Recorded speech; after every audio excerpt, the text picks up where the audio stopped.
Alright, in today's video, we're going to spend half a second on Steelhog. You caught that? Yeah. And if you really looked well behind that, you saw the new Schwarzkopf that killed someone in Mexico, killed people. And it's going to be better here because it won't kill people because they're buying new trains, and that's why it's not open. The Dreier looping, it's not open because they're getting new trains because Indiana Beach doesn't want to kill people. Anyway, speaking of that, what a segue, right? So we're walking into Indiana Beach. This is my first time ever walking in. I'm going in blind, but I mean, I've seen all the POVs. I know what to expect, and I always really like boardwalk parks. I love that vibe, and I'm just gonna recap my impressions as I'm seeing them for the first time because it's me. I'm reacting to me. Like this spot right here, where I look up and I see the wood tracks above you on multiple layers. I got goosebumps. I'm like, this is my home. This is where I belong. I sincerely felt that way. So, Hoosier Hurricane, Cornball Express, the combination of those two is really great. People talk way too much shit about Hoosier Hurricane. I mean, yeah, is it the best roller coaster ever? Not really, but the boardwalk views are really great. That drop. Oh, dude, I need to lower the volume because I'm watching the version that actually has a sound on it, but my headphones are down and I barely hear my voice. All right, I got distracted by that. Distracted by myself. How vain does that sound? All right, so we're looking up, and I'm not really sure whether it's Cornball Express or Hoosier Hurricane because they're layered on top of each other, just piled on, like you're trying to fill an objective in Roller Coaster Tycoon. Cornball Express is excellent. Corn Spaceball Express. You see they misspelled their own thing. Tig'rr. Rare Schwarzkopf. I forget what it's called because I'm fucking high, but I know what it is, just believe me. And it's really, they have one at Lagoon, okay? I know what it is, whatever. The one at Lagoon's better. Haven't ridden it yet, so I can't offer an opinion. Coaster YouTubers who offer opinions on roller coasters they haven't been on need to reevaluate their lives. Okay, so Tig'rr was really great. Really, really fun. Way more forceful than I expected. It just slams you out to the corner. It's a real motherfucker. It actually packs quite a good little punch. Love the color scheme too. That orange and black is real nice. Cornball Express slaps. Hoosier Hurricanes. I can't go to slaps, but it's great. What I do is in every park, I blaze it, and I close my eyes and kind of just go ragdoll and kind of just shit off my personality, and I kind of just let the roller coaster take me away. In that environment, the views of Indiana Beach are really, really pleasant, really damn good. So right now, I haven't ridden anything. Everything's kind of weird, but I'm already having such a great time. I don't know what it is. I just felt at home, and I had this impression, this feeling that when I was 10 years old, I closed my eyes and invented the layout of Indiana Beach. I didn't include Kittyland. I wouldn't have named it that because I'm a little more imaginative than that. But the layering, having shit on top of shit with the wood coasters, kind of their towers trumping over everything because it's not that much space and you need to, fill an objective in Roller Coaster Tycoon. Yeah, I really love it. And that train, I don't have an opinion on it because I didn't ride it. I'm not sure where I'm going. Of course I know where I'm going next because this park isn't very big. But let me tell you about the part that we just slammed through in 1 second because I don't know what I'm doing. So, like a lot of people, I took the bad GPS directions to the backside of Indiana Beach where you have to pay to park. The only thing that I got that was good out of it, oh my God, that was an abrasive thing I just did, was the only benefit I got is I paid $20 or whatever so that I could get a really up-close picture of American Dreier looping. Beautiful. The paint job looks great. The lack of trains does not look great. Can't wait to ride that. And they need when they fix the trains, they need to not do that trim shit. Better trains, but no trimming. Also, an escape room in an amusement park. What the fuck is this? Anyway, right now, I was looking at Cyclone, and I had no idea. I almost left the park not knowing where Cyclone was because it wasn't open. I was looking for, where's the only remaining coaster that's not open? Cyclone wasn't open, which is a bummer because 2 new coasters. I go to IB for the first time, and neither one of them's open, but didn't really matter because I was really all about the wood coasters here. When I'm walking down this part right here, I cannot stress enough how good it feels. It just feels so foreign to what just places near me in Louisiana look like. It's just a different place, and it's warm, and I don't know. I really love this park. Look, she's looking at me like, who's this guy? Fuck this guy.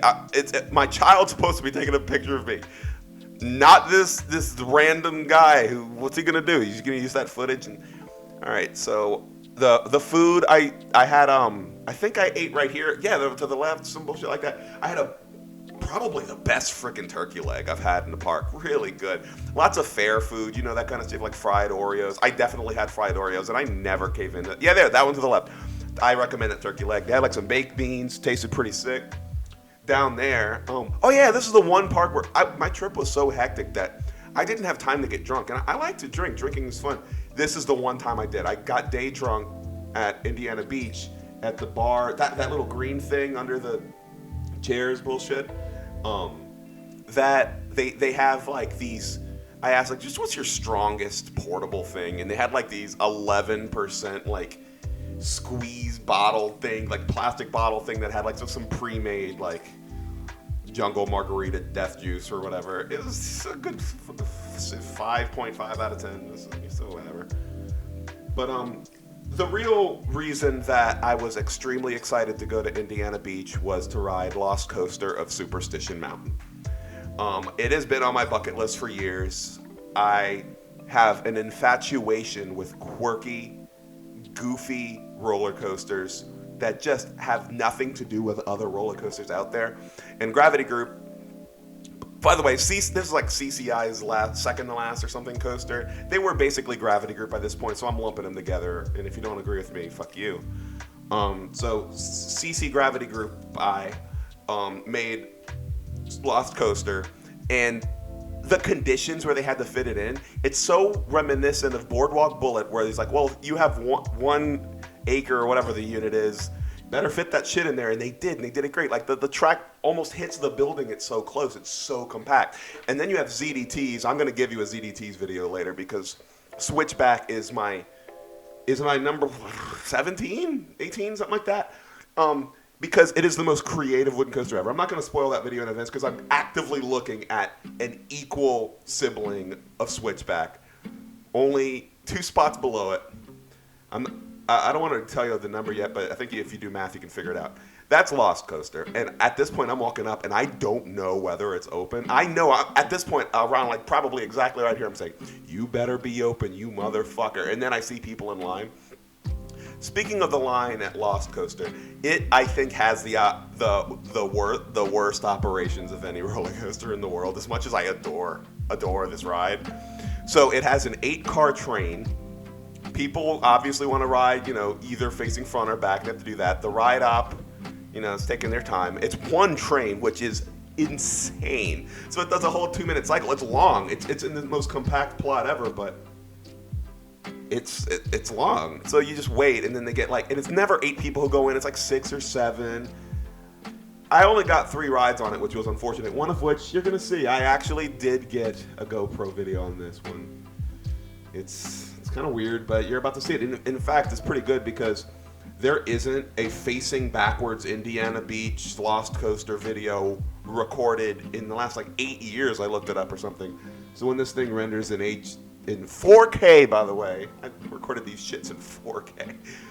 You'll see it. So that is definitely, I think, Cornball Express. They look like the same shit, and I'm high, but Cornball Express is better, obviously, but don't sleep on Hoosier Hurricane. It's honestly pretty great. So here's my terrible POV. So I wore the chest mount under my Silver Dollar City hoodie, and I'm trying to be all discreet because I didn't want the ride-op who didn't give a fuck to offer their opinion. So then I unzip half of the oh my god, literally pointing at a child as I use the word unzip. That's awful. The hoodie to reveal the GoPro that I had chest mounted. It was hot and I was sweating. And to record this because I got a GoPro. Here's the first time. Here's the stabilization on a GoPro. If you're on another coaster channel and you want to use this footage, the 4K, it's 4K backwards Lost Coaster footage. If you want to use this in your YouTube video, feel free, under one condition: don't give me credit. If you give me credit, I don't want you to use my footage. Just use it and disregard me. So this video is just the strangest. I was really hoping I could just face backwards and have either 0 or 1 people on the other one, so I wouldn't just have a video of 2 minutes of me just filming a child's face. Like, I start the video, I'm like, guys, just don't mind me. I'm sorry. I'm recording this for a YouTube channel that's gonna fail. And I just feel weird. Like, it's just pointing at a child the whole time. But look, you can see how ridiculous this ride is, right? Anyway, I need to offer my opinion. This video is almost over. It's my number 19 coaster ever. It's absolutely ridiculous. It's way faster than it looks. It only goes like 20 miles an hour, but it's so compact with tight corners and like bouncing around like a pinball in a pinball hole machine thing. It's great. It's so great. It feels weird. There's no sensation like it. It's quirky. I love the people behind this. I love Gravity Group. All of you need to go on this. And then watch that Elto Orion problematic video on this, because if you don't watch that, you're a bad person. Watch that. It's way more. Look at this. Like, fucking my hoodie. See, I wasn't lying about that shit. Man, I'm discreet. Fine.